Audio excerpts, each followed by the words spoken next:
Yeah, but like I said, I didn't see no signs of that. I don't think none of us could have seen no signs of that in the preparing to the Dela Santos fight.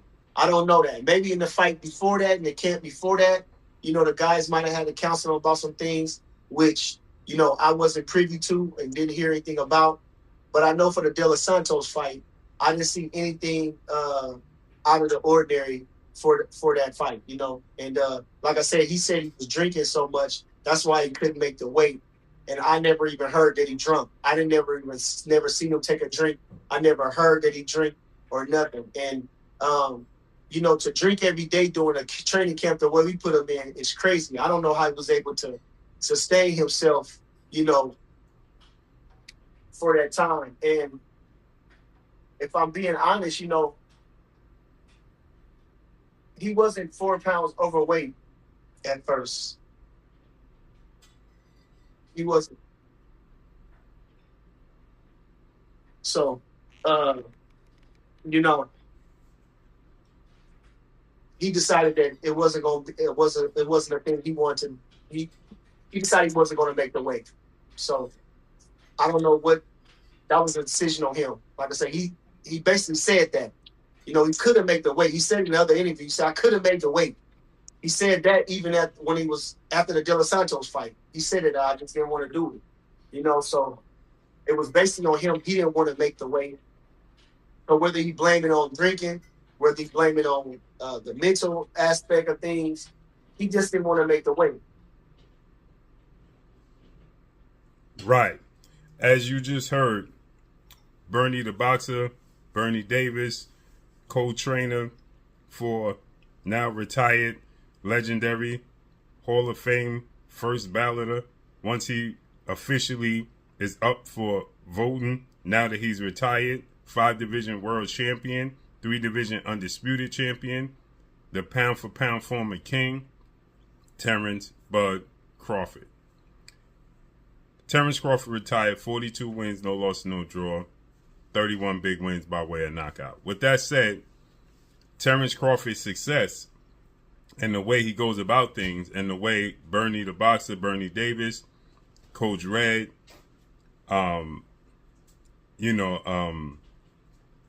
ultimately Brian Bomac McIntyre, Bomac, who is one of the best trainers in all of boxing, go about handling their business. They attract other young fighters to want to follow in the footsteps of Terence Bud Crawford.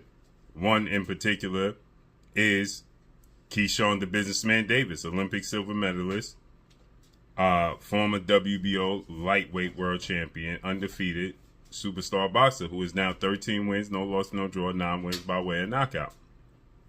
Keyshawn Davis was supposed to fight Edwin Dela Santos, and we know the debacle that took place. And this goes back to accountability, because now Keyshawn is going to step back in the ring January 31st against Jermaine Ortiz with a new team. And he stated that he just wanted to take things back to his hometown and Virginia and build up what Terence Crawford and Bomac built up. That's why he left.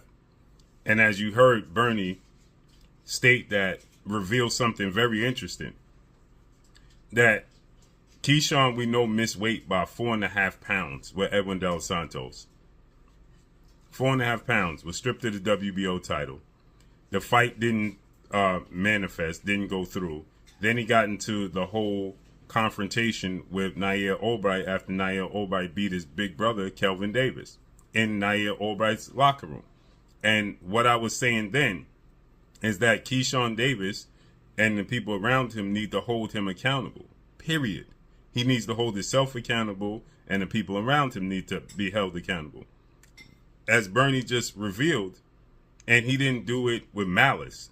He was just explaining his situation and from his standpoint what he witnessed, which is Keyshawn Davis was on par to make weight and just decided not to make weight. And as Bernie, you heard Bernie say, he wasn't 4 pounds overweight. He was closer to weight. So then he didn't want to shed the extra pounds. And he must have just said, forget it, and started eating or drinking.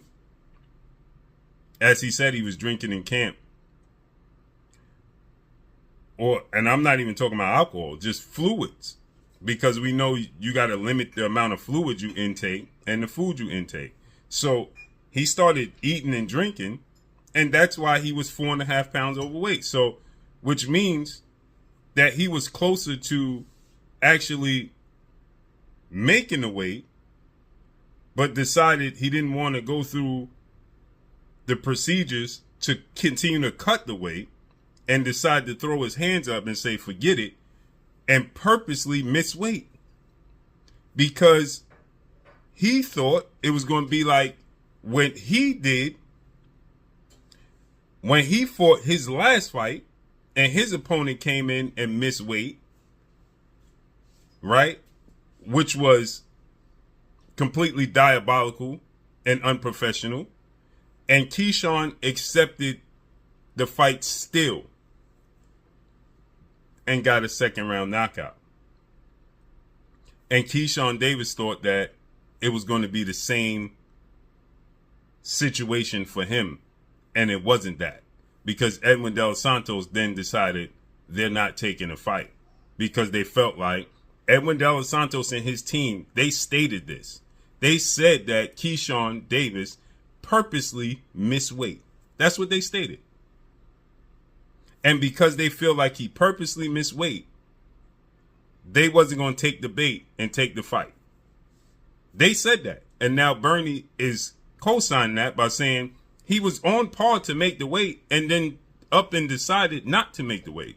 So therefore, this is a decision you made. This is not on anybody else. You chose not to do it. So this is solely inflicted, self-inflicted decision. So you can't say that people started jumping on your back and bailing on you and pointing a finger at you and criticizing you when you made this choice. But you made the choice with the thought in mind that you was going to get a pass the same way you gave your last opponent a pass. And it didn't unfold that way. And you didn't expect that. That's the bottom line. This is something that these young men and fighters have to do. Take accountability. So therefore, Bomac and Terence Crawford, they approach the sport of boxing in these fights with nothing but professionalism. Bernie, Coach Red, right? They all approach this sport with professionalism. Even if they don't like you, they still approach it with professionalism. Terence Crawford, the whole team. Solace, they approach it with professionalism. And this was unprofessional. That's why Bomac made the statement that he's going to keep his statements to himself so that Keyshawn can keep his integrity.